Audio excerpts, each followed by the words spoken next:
And so Joel writes in and he says two different comments. So we'll read them individually. The first one is this. He says, "Hi, what then is the practical application after knowing about this?" That is that most of the Passover traditions that we have for a traditional Passover Seder are late inventions within Judaism, essentially, or attributing meaning to something that was not originally Jewish tradition. And he goes on. "I mean, there clearly was tradition being upheld and practiced by Yeshua and his disciples during that time, regardless of the origin." Okay, let's stop right there for just a second, because the question that I would have to ask is, what tradition do we see?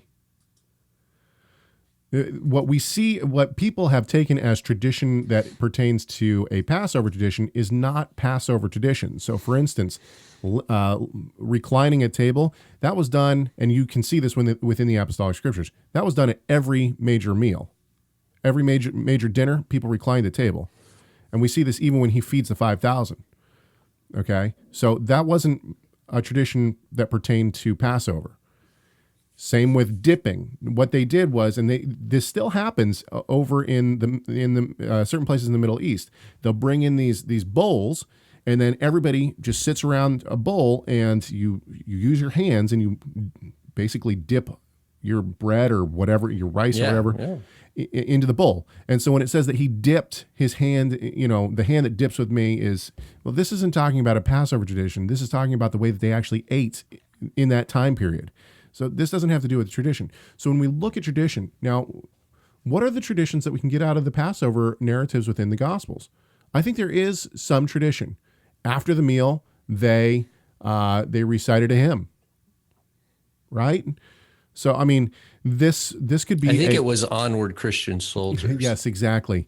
Yes. Marching out to war. I mean, a lot of people have suggested that this is the Hallel Psalms. Okay. I think so. I'm totally down with that. That's totally fine. But that was probably a tradition that we could cite, whether it was a Passover tradition or whether or not it was just a meal custom that Yeshua and his disciples did after every meal. We don't know, but that would be the one that I would point to. Besides that, I don't see any other tradition except for the idea of a lamb being at the table that we can nail down to. That is Yeshua's Passover tradition. So I don't see, I mean, I'm not trying to burst anybody's bubble here, but I just don't see a lot of, it's not like we can look at the Gospels and say, aha, there's Yeshua's Passover tradition.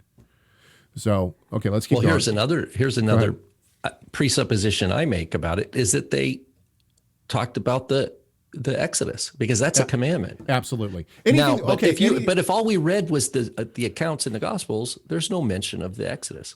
Right. And so does that mean, so I'm even though I lean towards minimalist in terms of importing later, rabbinic presentations of what the Passover is, I'm a minimalist with pushing that back.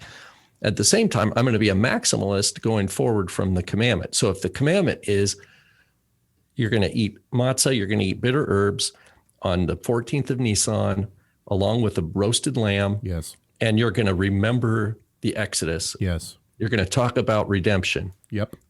I even though it's not literally in the text of the synoptics, I'm going to affirm that is part of the commandment, and they did that. Absolutely. Okay. And this is a great point. In a lot of the books that I've read in terms of the Eucharist and the Last Supper, Joachim Jeremias, his work has been translated into English. Okay. And his is kind of like the starting point for so many studies. Everybody mentions this book and references this book and quotes this book. So, of course, I read this book. He argues that Yeshua didn't actually eat the Passover lamb. Now, because of this, I go into a whole line of thought that it's a command to eat the lamb, and you shall eat it. And the temple is standing. Therefore, if Yeshua didn't eat the lamb, he's transgressing a commandment, and therefore the last thing he does before he goes to the cross is sin. So obviously anything that's commanded within the Torah, we assume Yeshua did. However, how they did that, in other words, the tradition in how that's wrapped up, because certainly Joel is right in his comment. Yeshua certainly had Passover tradition that he held to and that he did every single year. I have no doubt about that. But the problem is that to look at the Gospels and say this is a Passover tradition, that we don't have. We can't find that. And so this is why people will say, well, how should I keep a Passover Seder? And it's like, that's a good question. How do you and your family or you and your community want to keep a Passover tradition or keep a Passover Seder? That's up to you. Thank you so much for watching this video. Tell us your thoughts on this subject by leaving a comment in the comment section. Make sure you like, share, subscribe, and enable those notifications. And we'll see you in the next video.